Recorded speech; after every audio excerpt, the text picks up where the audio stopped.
Many of you have been participating as mature mentors. We got a great lunch. I got a couple things I'd like to cover and things that are going on. So I'm going to start. First thing we'd like to talk about a little bit is the 4-H citrus tree project. Over the years, you have been the stalwart background supporters of this project, buying children's trees, judging trees, and we can tell some great stories. And too bad Nikki Page is not with us, but that was a highlight of Nikki's deal, was going and judging trees, buying trees, and then getting a Polish sausage at the fair. So anyway, this is Maria. She is the coordinator of the 4-H citrus tree. She's going to give you a little background about it and what we're doing this year. Thank you, Maria. You're welcome. Thank you again for inviting me. It's a pleasure to be here sharing exciting news about the citrus project. This year we use finger limes. So it was like an innovative idea. We were worried because it's the first time we use finger limes, but we wanted to give it a chance to this new variety from the UF lines that is called sun lime.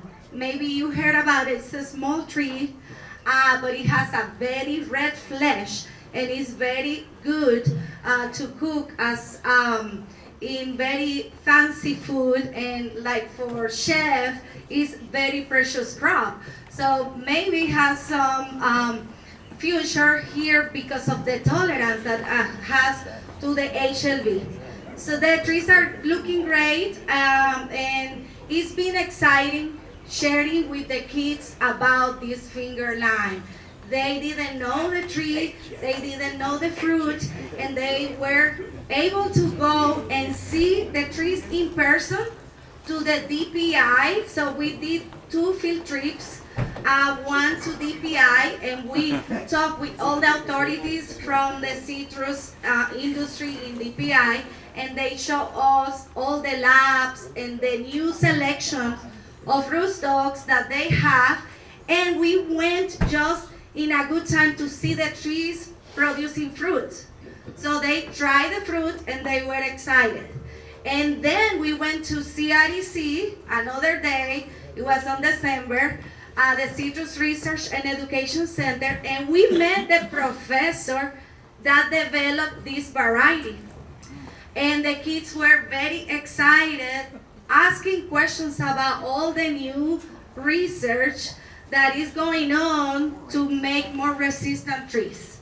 If you would like to help the 4-Hers and buy a citrus tree, let me know and how much you're willing to spend, and I'll go bid for you. Richard has 2, I have 3 contacted me. If some 4-Hers contacted you and you're willing to buy a tree, let me know and I'll take care of bidding for you. And next year when it's in Lake County, we can go and we'll do it like we used to do. One thing is really important. When we started the 4-H citrus tree project, one of our goals was to introduce children to citrus. And we were highly successful with that, in that many of these children who have gone through the program learned citrus that way. And that's the only way they would have learned it. So thank you, Maria. You exposed children to a bunch of interesting things about citrus. Jerry Chacon bought the first grand champion tree. And ever since then, kids have been trying to get that big bucks in. All right, the next thing, I'm going to call up Mr. Phil Cross, distinguished gentleman from Tildenville. Phil's going to let you know a little bit about what's going on with the Citrus Crate Label Tour. If you're not familiar with that, he'll tell you. Good morning. Good morning. As most of you know, John has started the Lake County Citrus Crate Label Tour several years ago. And John's always a big thinker. He doesn't think small. So he's always wanted to expand that tour into other counties here in Central Florida. So recently he has joined forces with the Winter Garden Heritage Foundation in an effort to expand the tour. The tour will be expanded in Lake County. We've already got interest for additional signs here.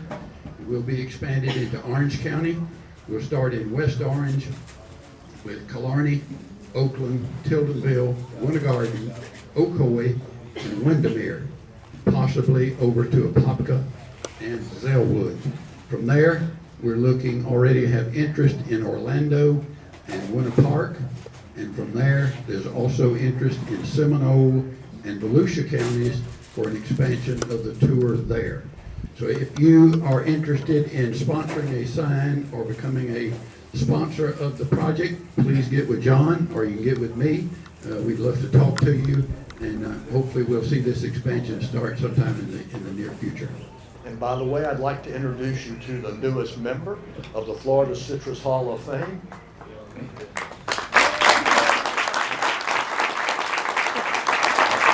I'm going to sit down there one night and I'm going to move my name so it's right next to hers, because she would look so good with the Florida Citrus Hall of Fame. But tell us about the oral history program. Thanks, John. John's been a huge part of the oral history program. We started this, I think around 2015, some of our earlier histories that we have on record. But we still continue, even though we're both retired now. It's retired because we're working harder than ever trying to get these in the can before people pass on, especially with the contraction of the industry. So many people and their families are no longer in the business. And it's really important that we get those stories told. If you know somebody we need to interview, call John or myself so we can get out there. I'm also working on the Citrus Crate Label Trail in Indian River County and going down to St. Lucie County. So right now we have 24 labels installations in Indian River County with another 16 that'll be done by the end of the year.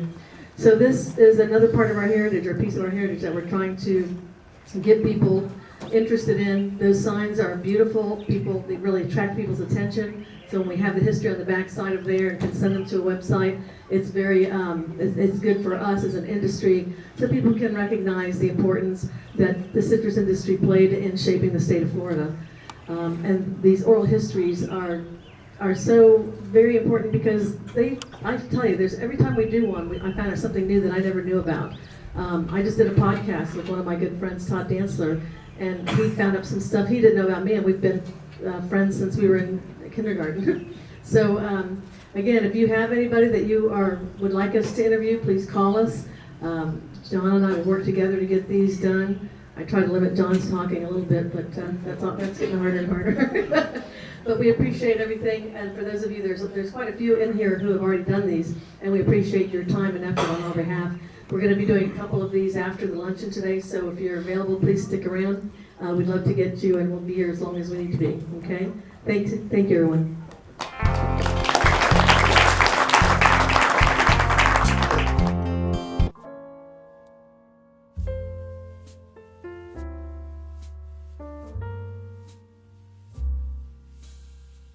I was born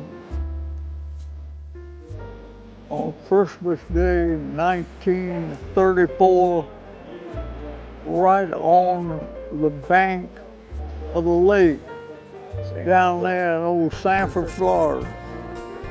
Yeah. Lakefront's changed a little bit, hadn't it? Yeah. Right down there across from old July Slough, if you know where that is. I do. All right. And so, was your family in the citrus business? Did they have groves? Oh, yes, sir. Okay, where were they all located? You name it. It was old Patrick Fruit Corporation. Okay. Have you ever heard of that one? Oh, yes, many times. Yeah, Patrick had groves in Seminole, Lake, Orange. All the way down. Eventually Polk and Brevard County, Okay. River, but So when you were growing up, Jack, were you one of these boys that developed character on the end of a hoe handle? Absolutely. So you got to hoe a tree or two when you were growing up. Yes, sir. Absolutely. So what was it like in the early days with citrus?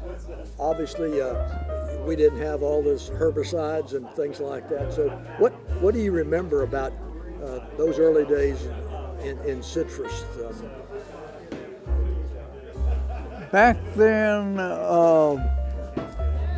my grandfather was the old railway express agent for this area.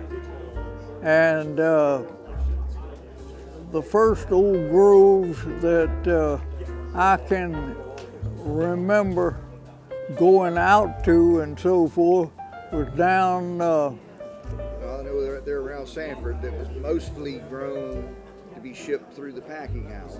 Yeah. Packing house, shipped on railway cars. Celery Avenue. Celery Avenue. No, that was celery. No, that wasn't citrus in those days. Out west of town, maybe. Now, but was your Patrick fruit, moved through somebody else's packing house, or did you have a packing house in Sanford? Oh, they had the biggest packing house in the area. I thought Chase had a big packing house in Sanford. Were Well, you bigger than Chase? No, Patrick No. wasn't the biggest Chase, but it is where We were kin to the Chases. Everybody was probably kin to the Yeah, Chases. one way or the they other. claimed to be kin anyway, didn't they? Well, I want to put a crate label sign. We take the signs and blow them up and put them up, and I want to put one in Sanford. I'm trying to figure out just where to put it and what labels to put on there. My wife, Catherine Hanson, graduated from Seminole High School a few years after you did in '65, I believe.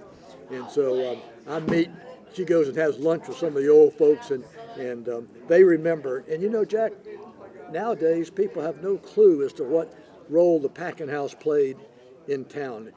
Look at all the ladies that worked for the packing houses. Oh, Lord, yeah. And guys worked in the Grove. Guys were upstairs packing, making the boxes up and everything else. But it was a heart of the town. Yeah. Growing up. So another thing. Sanford had two labels.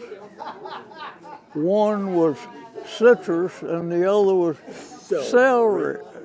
Why did they grow so much celery out there on that muck? Was it?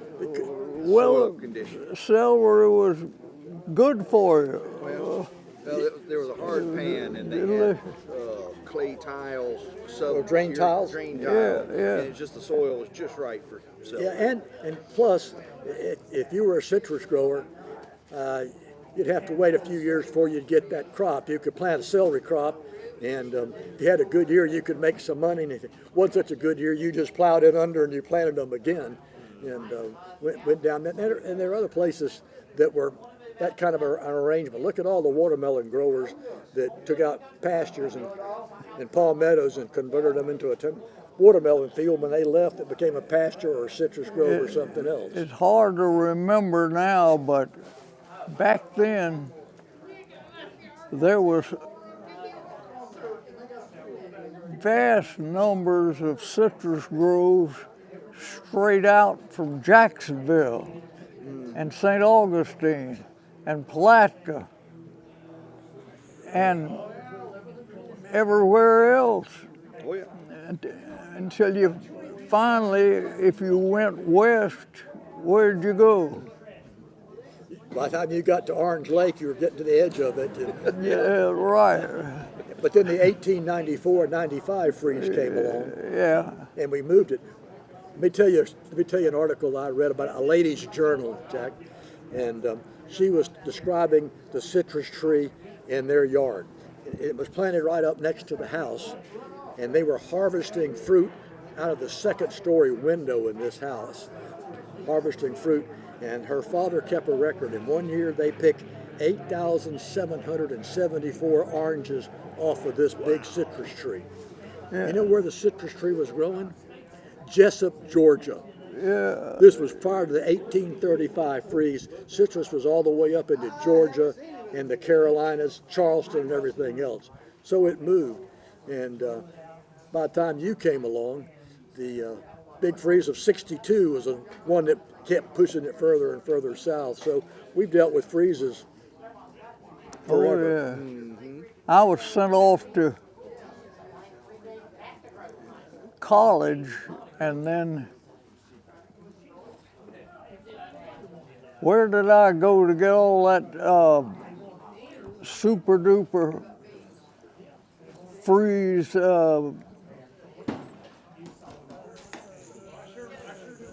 learning over in Gainesville. Well, you went to the University of Florida, Yeah, graduated yeah, in 56 yeah, from and UF then and fruit crops, and then you came back and went to work for Patrick Fruit immediately yeah, thereafter. So your mother was a Patrick? No, No, no, relation. no. How'd the Patricks, what was the relationship? You just worked for the Patrick Fruit people? W.A. Patrick was Partner of his father. Okay. partners, and my father was the man that ran the place. You know how that would be. Exactly how that His is. father, my grandfather, worked Yeah. for Chase and Company in sales, and he went in with W.A. Patrick and a couple other people and formed the Patrick Fruit Corporation. Okay. That And was then we in had some 1944. we had some kinfolks in Chase Groves too. Maybe. So Patrick Fruit Company continued to thrive and expand. I guess they responded to the coal too, and they responded to other things and became diversified as far as locations in the state. So moving out of the Sanford area, they moved into Lake County, into Polk County, and all the way down into St. Lucie County. Into the Keys. No. But we had groves south of Winter Garden, over in Brevard County in Mims. Yeah. Had on and off groves in Indian River County, St. Lucie County. Yep.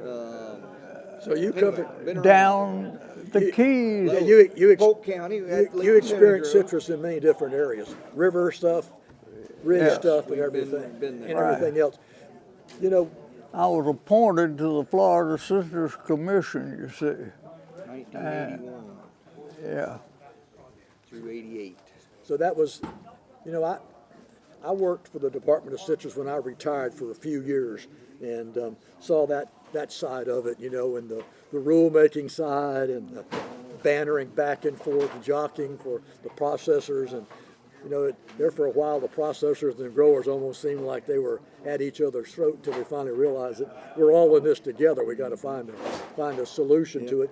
And look what's happened, Jack. We went from discovering how to make a palatable processed product in the late 40s and early 50s, and that's when you were coming along, and you were in the heyday of when they were planting the hell out of acreage to feed all these juice plants that were being established all over the place. And we planted groves probably where it was too cold to plant them, but the juice plants like Golden Gem and Winter Garden, they all needed juice fruit to run those plants. And we got up to, we thought the world had come to an end when we started producing 200 million boxes. And so farmers do such a good job. They produce more than they can sell profitably. And so then you had the challenge when you were around, how do we market this stuff and make money? Right. And then they began to create new varieties. One of his biggest passions back in the mid-'70s is he served on, I can't remember the exact name of the committee, but mechanical harvesting research. Yeah. And Yeah. we did a lot Research of and work with development. mechanical harvesting. Yeah, you and Jim Simpson. Jim Simpson's wife was here. Yeah. Jim was big in that. Oh, Jim built yeah. a mechanical harvester, Yeah, we big had, air harvester. We had 2 different pickup machines and trunk Oh, shakers yeah, and limb God. shakers and sweepers and That was fun, wasn't it? We had everything. yeah.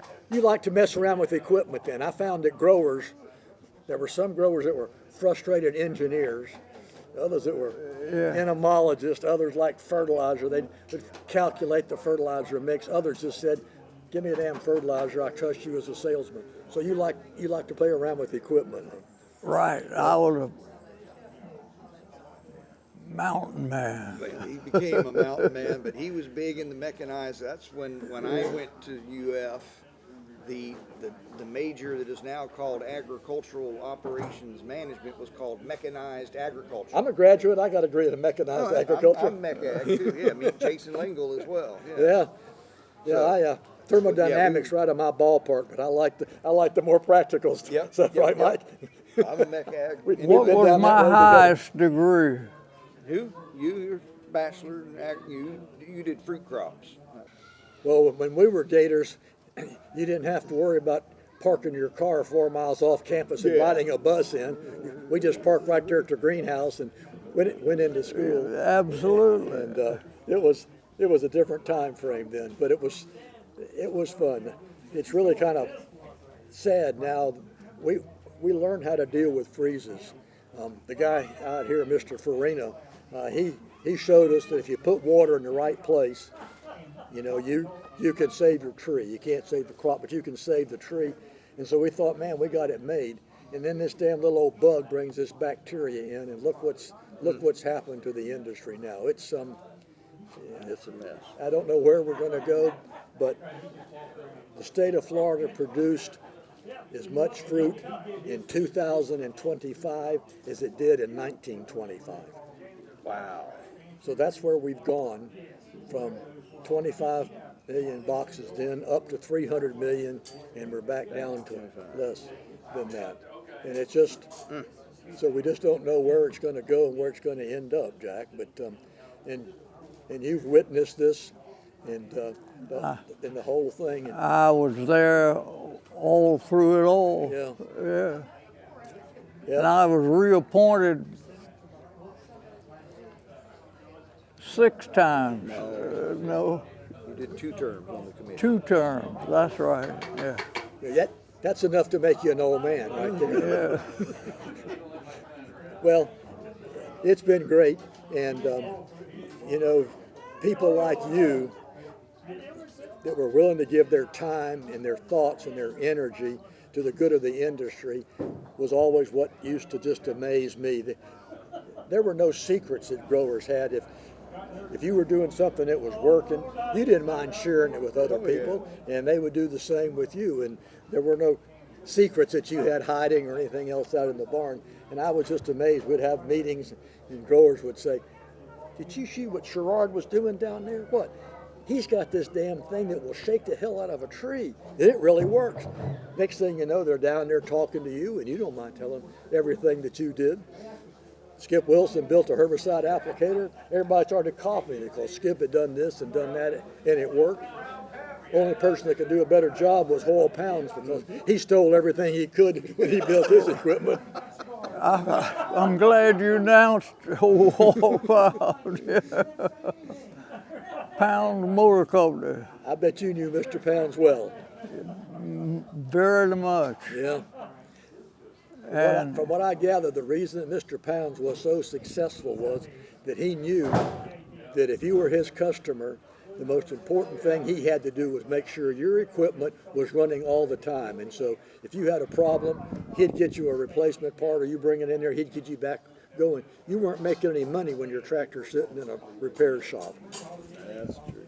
And one time I took him on a Rocky Mountain elk hunt, and he got one. Yeah. Well, I've heard stories about Mr. Pounds back and forth. Yeah. Well, we're going to do our best to tell the story, Jack, of citrus, and I'll get back with Mike, and any information you can get on the packing house there in Sanford, and let you know. Mention that there's a Sanford Historical Museum there downtown that might be the place for you to look into about the sign. I'll go. The old Patrick Fruit packing house is the spot where AOK Tires is now, right on 1792 French Avenue, if you're familiar with the area. Yeah. The barn, the big red, it's called the barn. Yeah. It's a bar now. Yeah. That was the Southward packing house, but right across the street from the barn was the Patrick Fruit packing house. Where was Chase's house? Oh gosh, they had 3 or 4 of them. Where was the main Chase packing house? Way out in, They had one in Islesworth. They had one in they had, Oh, they had a, but in Sanford. It was Sanford. Yeah, Was it- was it was it- either on the east side. Okay, Yeah, because they had the celery thing as well. It was Celery Avenue. Celery Avenue, I think. Yeah. Yes, not there anymore. Well, we'll get together when we do that. Yes, And I'll what look into that. what I want to do is I want to get a sign, and we'll figure a place to put it, and we'll put a Chase on one side and Did Patrick have labels? Yes. Crate labels? We have a few. Okay, we'll look at that, see what we can work out, what we can do. But I want to tell these stories, Pat and made there's so off many of them. With most of them, Pat's got the best collection. But we'll get together and put the story with See a Patrick. couple of our labels. Quick, help me. Oh gosh, I can't. We'll find them. Yeah, I've got them. They're framed. We've got Nelson, several. I mean, Yeah. Colin Cruz left, and Jerry Chacon has a bunch of them up in Gainesville online. Yeah. We'll find them. We'll go. Well, we're going to tell the story, Jack. You were a big part of it. Thank you very Thank much. you. I appreciate you Glad coming. to talk to you. We'll see you next year. If I don't see you before,